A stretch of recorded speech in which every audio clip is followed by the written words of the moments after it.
When Megan delivered an emotional testimony back in July of 2020, she would claim that Tory Lanez made an attempt to physically harm her. Although Megan claims her stories are true, there are still a number of celebrities that don't believe her story. Hi, I'm Stacey Taylor, and today I'm counting down the top 10 celebrities that don't believe in Megan Thee Stallion's story. So, do you believe in Megan's story? And let us know in the comments below. Coming in at number 10, we have Drake. Recently, Drake started to face some serious backlash after he rapped a verse in his 21 Savage song Circo Loco, where he claimed that Megan Thee Stallion lied about being shot. In the song, Drake would rap, "This be lie about getting shot, but she's still a stallion. She don't even get the joke, but she's still smiling." After the album dropped, fans listened to the song, and the line sparked immediate backlash from listeners, while many criticized Drake for the obvious reference to Megan, and for fueling the ridiculous conspiracy theories surrounding the idea that she is lying about the incident surrounding her and Tory Lanez. To make matters worse, he didn't even stop there, and he continued on to diss Megan by saying he played her album, one track, and he heard enough, and Shorty said she graduated, she ain't learned enough. With Drake joining the misogynistic chorus of people insinuating that Megan is lying was definitely infuriating to see. Understandably, Megan was not happy hearing her name being used for clickbait, and she headed to her Twitter to say, "I know I'm very popular, but y'all gotta stop attaching weak conspiracy theories in bars to my name. Don't ever address me or at me with facts or receipts. I am clout, and when MF facts come out, remember, all y'all favorite rappers stood behind a male who shot a female." Not only did Drake come for Megan's integrity, but he also came for her intelligence. It's unclear why Drake felt the need to dig into Megan like this, other than to gain a little bit of clout. Clearly, Drake is hungry for attention. If I were Drake, I'd be less concerned about these phony promotional theatrics and more focused on creating music that doesn't call women liars. Just saying.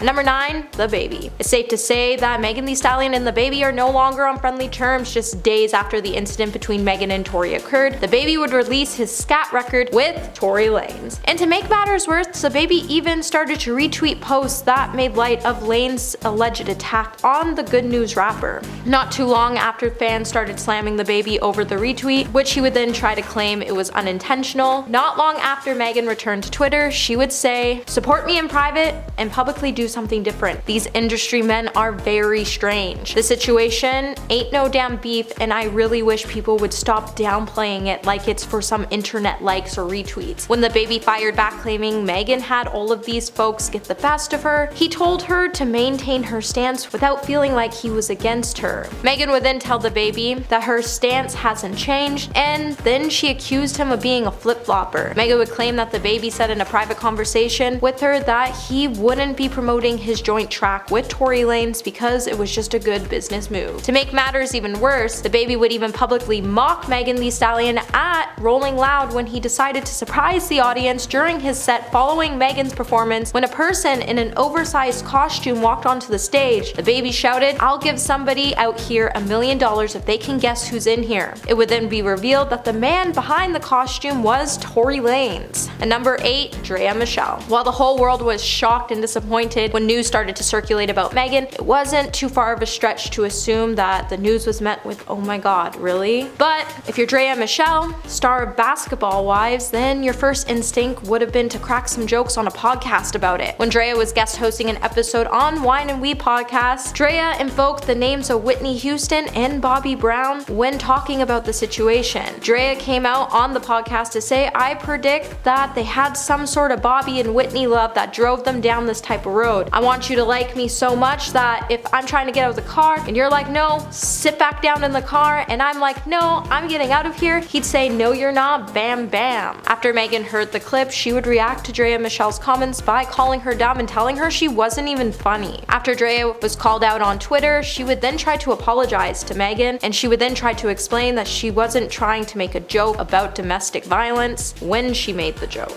Number 7, Cameron. Rapper Cameron started to face some major heat after he made a joke shared to his Instagram about an incident involving Megan and Tory. When the Dipset rapper uploaded an IG post with the photo that read, "Tory Lanez saw that Megan was a boy and started shooting. I don't care what nobody says. He would then caption the photo by saying, "Ayo, the net wins again." Soon after Cam posted the photo, he started to be accused by many people on Twitter of transphobia after he suggested that Megan wasn't a girl but rather a guy, with one user writing, "When are we going to have a necessary conversation about men in hip-hop?" Another would highlight that Cameron is at his big age and is calling Megan a trans woman, and this is why men suck. Cameron's trash comment was actually so disgusting and vile that you think being a celebrity he would have understood how hurtful his words can be, and he should have done better. Instead, he used an extremely inappropriate joke to weigh in on the situation while humiliating Megan in the process. Cameron definitely crossed the line, and his actions proved that there was truth to what Megan said about black women being unprotected. At number 6, we have DJ Akademiks. Earlier this year, DJ Akademiks decided to infamously post false information surrounding the case that is currently surrounding Megan and Tory when he took to his Twitter to say breaking. It was revealed in court a few moments ago that Tory Lanez DNA was not found on the weapon in Megan Thee Stallion's case. Megan would even respond to the claims by saying, "Court ain't even started, so while y'all ready to start lying. I know some of y'all blogs on payroll, but please don't get sued trying to create a hate campaign. Be a real journalist and post facts. And to my haters, keep making yourself look stupid, I don't care." Megan would then continue to press on the matters by saying, "Y'all got breaking news 15 minutes before court started and nobody has even been called in yet. Y'all trying to win a social media campaign. This is my real life. Y'all trying to get retweets, spreading false narratives. DJ Akademiks, why are you lying? What did you gain?" With the trial in fact not even starting yet, DJ Akademiks made his claims as the trial had been rescheduled till April 5th, and the claim he made appears to be lacking based on the claim of finding what happened during the court case's procedures. Number 5, 50 Cent. Now, after sharing an insensitive meme that mocked Megan, who was injured after the incident with Tory, 50 Cent would come to his senses and would apologize for the joke. 50 Cent would say that he was sorry on an Instagram post, and he would explain that he didn't know Megan was actually really hurt before he reposted the meme that highlighted the incident. With Megan revealing that it was the worst pain she ever had to experience in her life, Tory would be charged for carrying a concealed weapon in a vehicle. In 50 Cent's apology video, he would also share a clip of Megan's emotional Instagram live where she would recount the incident. 50 Cent would even note that he didn't even think the situation was real at first, as the whole thing just sounded really crazy, and he was extremely glad Megan was feeling better and he wished that she would accept his apology. When the rapper confessed to posting a meme that was floating around and shared it, he was completely unaware to the actual situation. He even stated that he would have never done it if he knew Megan was actually really hurt, and he apologized for his insensitivity towards the situation. According to the Daily Mail, the since deleted meme featured an image of Megan running away from a car that Tory Lanez was driving. At number 4, we have Mo Gannett. In 2021, lawyer Mo Gannett shared his thoughts on Tory Lanez's case involving Megan Thee Stallion. In the interview, he admitted that he couldn't predict the overall outcome the case would have. However, throughout the interview, the lawyer would point out that multiple witnesses denied Megan's claims that Tory was the one who harmed her during the altercation. In the claims, he would say there were 4 witnesses in this case: Tory Lanez, Meg Thee Stallion, Tory's security guard, and Megan's friend. With the friend and the security guard making various social media posts, they made it pretty clear that they were in support of Tory. And this story, in fact, didn't go the way the government has said it went down. Mo would then go on to note that if this actually went to trial, the security guard would say one thing, the friend would say another thing around the similar storyline, and Megan would say something different, and at the end it didn't matter what Megan really said because that's not what Tory and everyone else was saying. Plus, with the 2 witnesses claiming the same situation, it would make a difficult case to find a final decision, and that's why the court system was offering Tory all these plea deals. Number 3, Rihanna. When Rihanna decided to remove Megan Thee Stallion as a brand ambassador from her Savage X Fenty line, it became a situation that was quietly being revealed behind the scenes of what happened. As it started to get closer to April 5th and the start of the official Tory Lanez and Megan Thee Stallion trial, more things started to happen. Multiple outlets and social media started to highlight that Rihanna had removed Megan as a brand ambassador for Savage X Fenty. This would then first be confirmed after an entire collection of Meg was removed, as well as her name being non-existent on the site. To make matters worse, Rihanna even took things a step further and unfollowed her on Instagram soon after fans even noticed. Tory took to his Twitter account to say, "Karma is undefeated." While Megan Thee Stallion could be heading towards some major drama as she enters into her court case with Tory, there's definitely trouble brewing elsewhere, as a couple of high-profile celebrities have recently sent signals that they have a problem with Megan. Not only has Rihanna removed her from Savage X Fenty's website, but she's also seemed to distance herself from Megan by unfollowing her on Instagram. While the removal could simply just be because Rihanna doesn't see Megan as the right fit for her brand anymore, in the wake of the incident it shows that there must be something else going on that we don't know, because there isn't no reason to why Rihanna should distance herself from the Hot Girl Summer rapper. With this move, it definitely doesn't look good for Megan. And number 2, Kelsey Harris. The trial involving Tory Lanez and Megan Thee Stallion has Kelsey Nicole Harris playing things out like she's in a soap opera, with none of us really knowing what we should have expected when it was first announced that Kelsey would be testifying for the prosecution. Her and her former best friend, Megan, have been at odds since the rapper was shot back in July of 2020. With Kelsey taking the stand, she would state she couldn't really remember much of anything, particularly in relation to Tory's actions that fateful evening. However, because she claimed that the prosecution pressured her during her interview with him, a judge allowed the 80-minute conversation to be played in court. In Kelsey's testimony, she would claim that she didn't see Tory with a gun, nor did she see him shoot Megan. Yet, the audio Kelsey went into specific detail about what she witnessed that evening. She went on to claim that Tory and Megan were arguing and that Tory even threatened to shoot her. While Kelsey recalls she couldn't remember exactly what Tory was telling her in the car, she remembers they started hinting at each other about their careers as artists. When Megan got out of the vehicle and walked away, Kelsey claimed that she didn't know a shooting occurred, only to do a full 180 and say that she saw the whole thing go down, which makes you wonder why her story's so flip-flop now. And coming in at number 1 today, we have Lil Yachty. With the song Circo Loco coming out, Lil Yachty had to take it upon himself to address the controversial lyrics, as he knew Drake wasn't going to come out and do it himself. Shortly after her loss was released on November 4th, Megan Thee Stallion shared a series of tweets demanding unnamed rappers to stop referencing her being shot. Now, Lil Yachty, who has a writing credit on the track, has weighed in on the controversy by saying that it wasn't about Megan, it was about women lying about getting butt shots, saying it's real when it's fake. However, if that was the case, then why was Megan's school degree brought into things, and why were they referencing her last name Stallion? If the rappers were really going to reference lyrics to talk about girls having fake butt injections and lying about it, then there was other people in the industry they could have referenced, but instead they referenced her name and said she was lying. It just seems like Lil Yachty chose to make this comment about the lyrics as he has a writing credit on the track and didn't want his name to be tarnished. So do you think Lil Yachty is telling the truth, or do you think the lyrics were actually about Megan? And let us know in the comments below. Well, that's it for this video, my little peaches. Until the next one, remember to stay juicy.